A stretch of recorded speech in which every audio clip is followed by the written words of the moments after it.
Y'all do a great job for your children, as do I. I don't know what I would do without them. God gave me 3 beautiful kids that to this day they have me so excited and kind of nervous and confused because I don't know what they're going to be, but I'm going to be there every single day until they grow. Now being a father is a tough job. It's not for everyone. And I say everyone because there are people who don't plan to have children, and they end up with children. Fathers end up with kids that they didn't expect. We have our fathers biologically, stepfathers, even father-in-laws that put themselves aside to guide and teach the children as much as they can. Even being God the Father has its challenges. If you read on 2 Samuel 7:14, God says, I will be his father and he will be my son.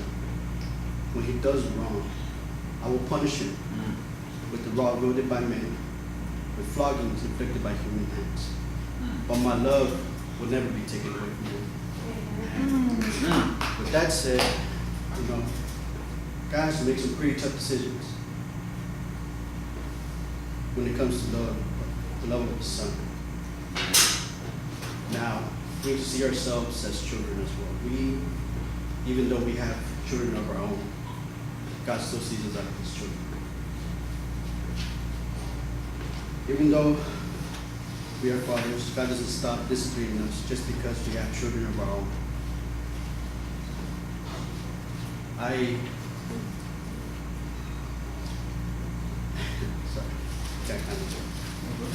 But on Hebrews 12:5-7 it says, and having completely forgotten this word of encouragement that addresses you as a father addresses his son. It says, my son, do not make light of the Lord's discipline, and do not lose heart when he rebukes you. Because the Lord disciplines the one he loves, and he chastens everyone he accepts as his son. Endure hardship as discipline.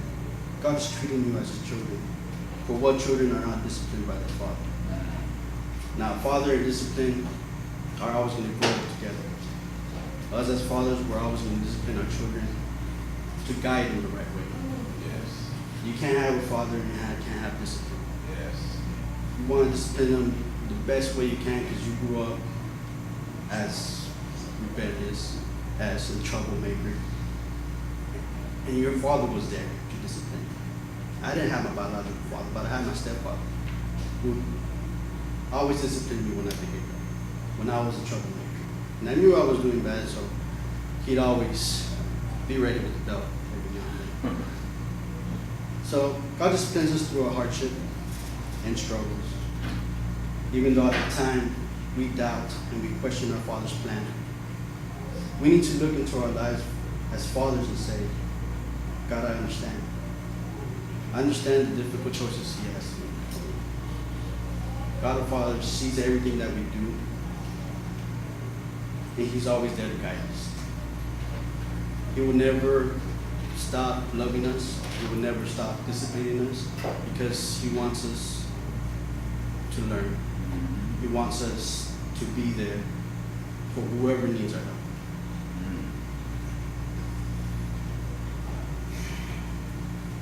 Now you can see clearly that God disciplines us for our good, because we do the same for our children.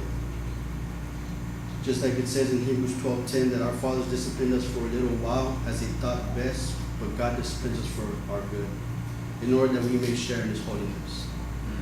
Now our fathers discipline us until we're 18, maybe a little further after that. But they teach us to be the best thing that we can be in life, as a career, as a job, as a man. After that, God takes care of the rest. Because after that, we're not going to be there waiting for our Father to discipline us when we miss work. He's not going to be there disciplining us when we're having a bad day. He's not going to be there every single day, but God is. Yes. God our Father will always be there. He always guides us. He always disciplines us. He will always show us what we need to do and have a way out. Yes. And we have to thank God for our biological fathers, our stepfathers, our father-in-laws, anybody that has been there and taught you what a man should do. And has taught you what a man should do every step of the way. Now, the best thing my parents could do was tell me, stay in school and don't do drugs. Also, my father had a particular weapon of choice, as I'm sure some of us are familiar with, the belt. Other times, he would use his hand. And that's when we really felt love. There was a time when me and my sisters, we knew we were bad. We knew we did stuff and we were troublemakers. And when we were all together, big ones. One time, my mom had a stuffed animal, it was a tweet. And we had the idea, because we were bored, we had an idea to open up the Tweety and pretend the inside was snow. So we tore it open, threw it everywhere all over the floor. We were having fun and making snow angels, and my mom stepped in, and she didn't really hit us, unless she had to. But we were scared. That's when she said, "Wait till your dad gets home." Oh yeah. All we could see was the hand. We're really gonna fit it. And we learned we never tore anything ever again. But although my parents only gave me 2 pieces of advice, they were able to discipline me when I was being rebellious. So as a result, I to this day respect my elders. I don't talk back to them. And I don't cut up stuff that was wrong. So. God our Father has to discipline us when we do wrong.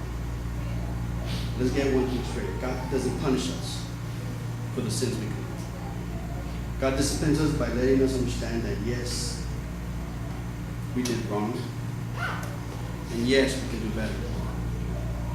We as fathers should do the same here. It's okay to spank our children, or ground them, even take away their phones or television. What we can do better, fathers, is help them understand what they're doing and show them to do better. Because one day our children are going to grow up and ask, "Dad, how did you do it? How did you manage to be a hardworking man and be there for us?"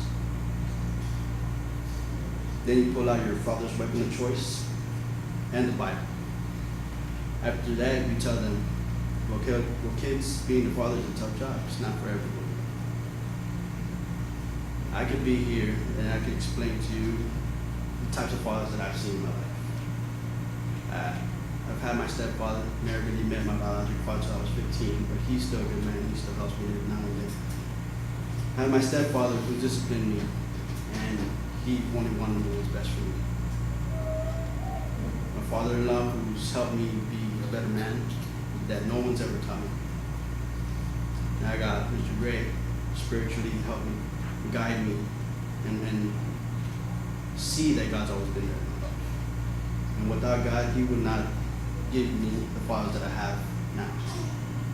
So I want to say Happy Father's Day to everyone. That means every single father that doesn't have to be a father, that doesn't have to be there for that child.